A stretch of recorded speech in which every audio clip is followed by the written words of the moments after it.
आसक्ति को मिटाने के लिए पदार्थों का स्वरूप से त्याग करना एक ये बाहरी साधन है कि हमें मीठा बहुत प्रिय है, मीठा आने ही न पावे, मीठा हटाओ। ये एक बाहरी साधन, वास्तविक साधन नहीं है। वास्तविक साधन है कि मीठा रखा हो और आपके अंदर रुचि न रह जाए। वास्तविक ये है।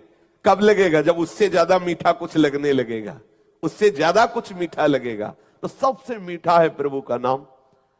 आप खूब नाम जप कीजिए, सच्ची मानिए एक दिन देखिएगा कि चाहे जितने मीठे पदार्थ रखे हो आपकी रुचि ही नहीं रहेगी, इच्छा ही नहीं रह जाएगी। ऐसे ही सारे इंद्रियों के भोग हैं।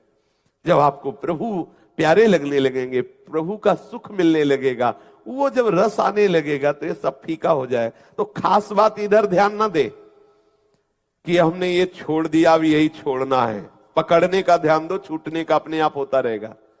ये हम अनुभव की बात कह रहे हैं आपको। छोड़ने के ध्यान में हमें बहुत घाटा होता है।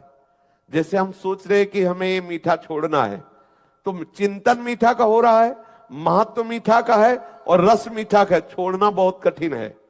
क्या करें? उस विषय को ही छोड़ दो। वो छूटे ना छूटे उसे छोड़ो, इधर पकड़ो। बहुत मीठा है, बहुत महिमामय है। और इधर जब पकड़ोगे ना तो उधर का चिंतन छूटेगा, उधर का चिंतन छूटेगा, इधर का रस बढ़ेगा, वो अपने आप छूट जाएगा। उसकी तुम चिंता मत करो। छोड़ने की चिंता में चिंतित मत हो, क्योंकि वो समय वर्तमान का नष्ट हो रहा है।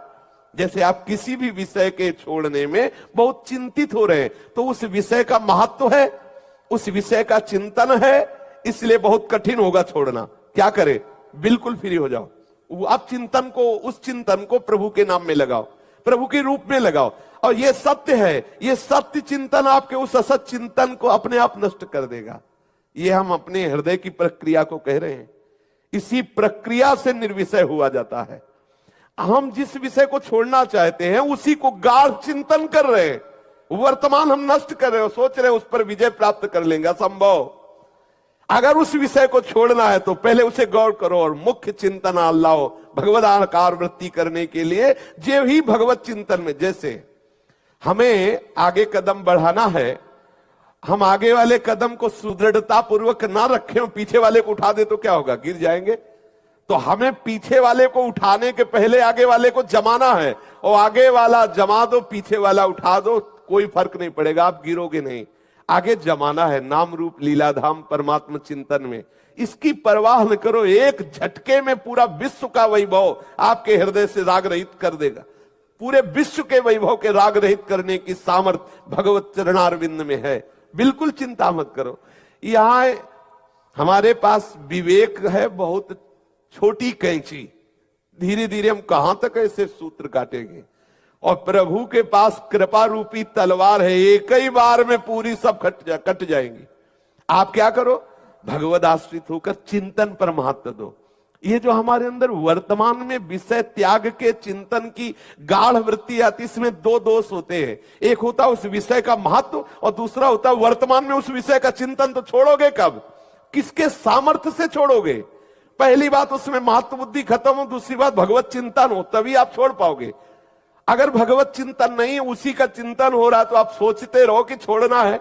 आज से कसम खाते हैं गंगा जी की, यमुना जी की, और दूसरे दिन फिर वही करेंगे। क्या करें? हमें कोई कसम खाने की जरूरत नहीं। हमें खूब प्रसाद पाके नाम जपने की जरूरत है।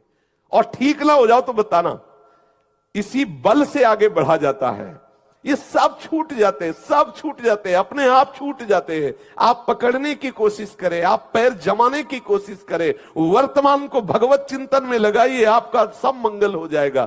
भूत भी मंगल हो जाएगा और भविष्य भी मंगल हो जाएगा। हम वर्तमान को विषय छोड़ने के चिंतन में बर्बाद कर रहे हैं, तो हमारे अंदर सामर्थ्य तो है नहीं भगवत चिंतन की, तो छोड़ नहीं पाते। इसीलिए इतना समय हो गया। कम समय में ऊंचाई पर चढ़ने के लिए आपको सूत्र बता रहा हूं, ये हृदय की बात बता रहा हूं। इसी से परम शांति मिलती है। जितने भी गंदे विषय हैं, हम छोड़ने के लिए क्या उपाय करें? भगवत चिंतन, उसका चिंतन ही ना होने दे। ये खास बात है। हमारे पास जो वर्तमान का ये मिनट है ना, हम इस मिनट में किशोरी जी के गोरे चरणों का चिंतन करते हैं। अब वो जो विषय चिंतन हमें बार बार फंसा रहा था ना, हम उसका महत्व खत्म कर देते। अब हम विजय की तरफ जा रहे हैं। और हम उसका महत्व रखे हुए हैं कि अरे ये छूट जाए तो हम प्रेम रस में जाएं, उसका चिंतन, उसके छोड़ने का चिंतन, उसकी महत्व बुद्धि वर्तमान में तो किसी भी तरह से सही, द्वेषात्मक ही सही हो तो उसी विषय का चिंतन रहा है, नहीं छूट पाएगा। हमें भगवत चिंतन पर ध्यान देना है तो हम संग विवर्जिता रूपी स्थिति को प्राप्त कर लेंगे।